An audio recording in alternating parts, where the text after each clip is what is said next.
सियासी बवाल इस वक्त उदयनिधि स्टालिन के बयान पर मचा हुआ है। सनातन पर चोट, किसका बढ़ेगा वोट, ये सवाल भी है क्योंकि वोट की ही राजनीति इस वक्त की जा रही है। कांग्रेस उदयनिधि स्टालिन के बयान से पल्ला झाड़ने में जुटी हुई है। कांग्रेस इस पर खुलकर बयान नहीं दे पा रही है। कांग्रेस उदयनिधि के बयान का विरोध नहीं कर पा रही है क्योंकि उसके बयानों को आप सुनेंगे तो आपको भी लगेगा विरोध करने पर उसे दक्षिण भारत में अपने वोट बैंक को खिसकने का झटका लगने का डर है, क्योंकि तमिलनाडु की राजनीति सनातन के विरोध पर ही टिकी हुई है। डीएमके हो या फिर एआईडीएमके, दोनों की राजनीति एक जैसी ही रही है। कांग्रेस विरोध करेगी तो उसे तमिल वोट से हाथ धोना पड़ेगा। बयान पर चुप रहकर वो उस वोट को हासिल करना चाहती है, इसीलिए ये चुप्पी अच्छी है। दक्षिण के दूसरे राज्यों में भी इससे फायदा मिल सकता है, उसे दलितों, अल्पसंख्यकों, ओबीसी वोट मिल सकता है और इसीलिए ये चुप्पी उसे सही लग रही है। बयान पर चुप्पी साधकर वो वहां पर बीजेपी का सफाया करना चाहता है। बयान का समर्थन करने पर उसे उत्तर भारत में झटका लगेगा। उत्तर भारत के वोटर कांग्रेस को हिंदू धर्म का विरोधी समझेंगे। 2024 के चुनाव में उसे उसका खामियाजा भुगतना पड़ सकता है और हिंदुओं की नाराजगी का सीधा फायदा बीजेपी को मिलेगा और इसीलिए कांग्रेस उदयनिधि के बयान का समर्थन भी नहीं कर पा रही। उसने चुप्पी साधने की रणनीति को बेहतर समझा है। उसे उदयनिधि के बयान पर बवंडर के खत्म होने का इंतजार है कि यह बवंडर थम जाए तो यह मामला लट जाएगा। लोकसभा चुनाव में अभी 6 महीने से ज्यादा का वक्त है, लेकिन तब जब उदयनिधि दोबारा ऐसा बयान न दें। कांग्रेस ने डीएमके को ऐसे बयान से बचने की सलाह जरूर दे दी है, लेकिन उदयनिधि के तेवर से ऐसा लगता नहीं है कि वो मानने वाले हैं, क्योंकि वो बार बार ये कह रहे हैं कि वो अपने बयान पर कायम है। और एक बार नहीं, उन्होंने 2 बार ये बात कही। उदयनिधि ने फिर से कहा कि वो सनातन समाप्त करेंगे। उधर बीजेपी के तेवर से लगता है कि वो मुद्दा हाथ से जाने नहीं देने वाली है।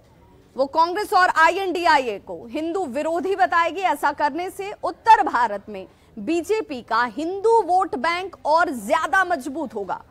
लेकिन आरजेडी जैसी पार्टियों को अब भी सोशल इंजीनियरिंग पर भरोसा है। वो जातिवाद को हवा देकर हिंदुत्व की धार को कुंद करना चाहती है। उन्हें लगता है कि आने वाले वक्त में उसे इसका ज्यादा फायदा मिल सकता है और इसीलिए आरजेडी जैसी पार्टियां बीजेपी पर लगातार हमलावर हैं। वो खुलकर उदयनिधि स्टालिन के बयान का विरोध नहीं कर रही, लेकिन आईएनडीआईए में शामिल शिवसेना यूबीटी परेशान है। शिवसेना यूबीटी का हिंदुत्व की राजनीति यही आधार है और इसीलिए उसे परेशानी है।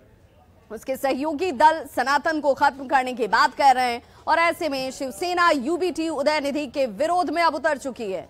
पार्टी प्रवक्ता प्रियंका चतुर्वेदी ने बयान दिया और इस बयान के साथ उन्होंने इस बयान की उदयनिधि स्टालिन के बयान की निंदा की। सनातन धर्म को शाश्वत सत्य का प्रतीक बताया, सनातन धर्म को जीवन का रास्ता बताया और इसीलिए अब यूबीटी जो है वो विरोध के तौर पर अपनी बातों को सामने रख रही है। उदयनिधि स्टालिन को उत्तर भारत के लोग कम ही जानते हैं, लेकिन उन्होंने जो बयान दिया उस पर पूरे भारत में बवाल मच गया और लोग उन्हें जानने लगे हैं। जानिए नेताओं ने अब तक इस पर लेकर क्या कुछ कहा है। केंद्रीय गृह मंत्री अमित शाह की बात कर ले तो उन्होंने कहा कि वोट बैंक की राजनीति और तुष्टीकरण के लिए सनातन धर्म का अपमान किया गया। जेपी नड्डा बीजेपी अध्यक्ष हैं। राहुल गांधी की मोहब्बत की दुकान में सनातन धर्म से नफरत का सामान कैसे बिक रहा है। उदयनिधि स्टालिन हमारे संस्कारों और हमारी संस्कृति पर आघात पहुंचा रहे हैं। वहीं नेता प्रतिपक्ष विजय सिन्हा कहते हैं कि उदयनिधि स्टालिन का बयान सनातन धर्म का अपमान करने वाला बयान है। बीजेपी नेता संजय जायसवाल का बयान भी आया। उन्होंने कहा कि आईएनडीआईए गठबंधन भारत की बहुसंख्यक आबादी को नीचा दिखाने के लिए ही बनाया गया है। वहीं आरजेडी के प्रवक्ता मृत्युंजय तिवारी कहते हैं कि अगर किसी ने ऐसा बयान दिया है तो उसे सनातनियों से तुरंत माफी मांगनी चाहिए। जेडीयू के प्रवक्ता केसी त्यागी कहते हैं कि हम पार्टी नहीं गठबंधन है, जरूरी नहीं कि गठबंधन के सभी पार्टियों की राय एक जैसी ही हो। तो सांसद बीजेपी सुशील कुमार मोदी कहते हैं कि अब कांग्रेस और नीतीश कुमार की पार्टी को जवाब देना चाहिए।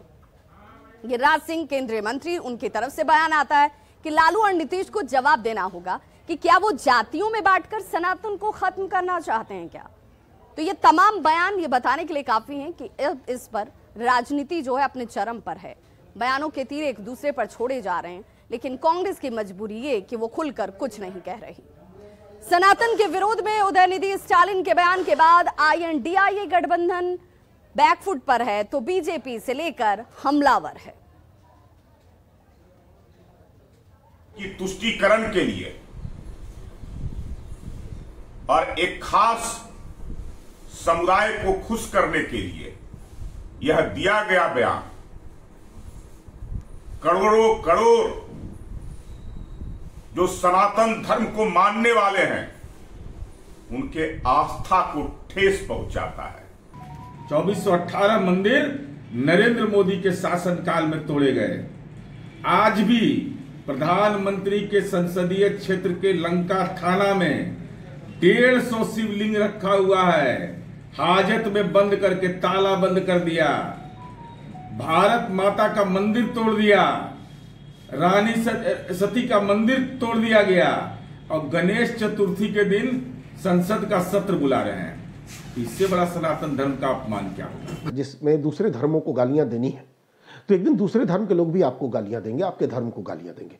भाजपा ने एक गंदी राजनीति की, मुसलमानों और ईसाइयों को खूब गलियाओ, अब उधर से भी पलटवार होने लगा। तो अगर भाजपा गंदी राजनीति करेगी तो क्या बाकी लोग भी गंदी राजनीति करेंगे?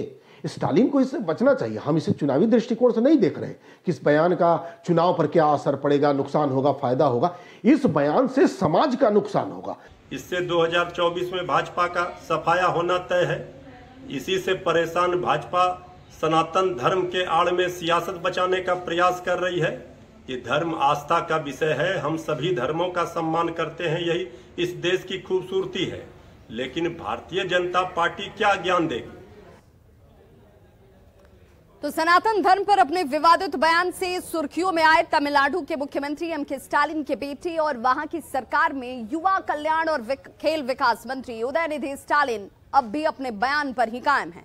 मीडिया के सवालों पर उदयनिधि ने फिर दोहराया कि वे सनातन धर्म को खत्म करने की पुरजोर कोशिश करेंगे और इस बयान पर उन्हें कोई कहीं से अफसोस नहीं है। நான் வந்து சனாதன கோட்பாடுகளை தான் நான் வந்து விமர்சிச்சேன். சனாதன கோட்பாடுகளை தான் நான் ஒழிக்கணும்னு சொன்னேன். அதை நான் பேசிட்டு தான் இருப்பேன். ரொம்ப பைத்தியகாரத்தனமா, ரொம்ப குழந்தைத்தனமா வந்து நான் வந்து ஜெனோசைடுலாம் இன்வைட் பண்ணேன் அப்படின்லாம் சொல்றாங்க. இப்போ நிறைய பேர் இப்போ சில குழுக்களை வந்து சமீபத்தில் வந்து திராவிடத்தை ஒழிக்கணும், கம்யூனிஸ்டை ஒழிக்கணும் அப்படின்னா அப்படின்னா இந்த திமுக காரங்களாம் வந்து கொலை செய்யப்படுறாங்க।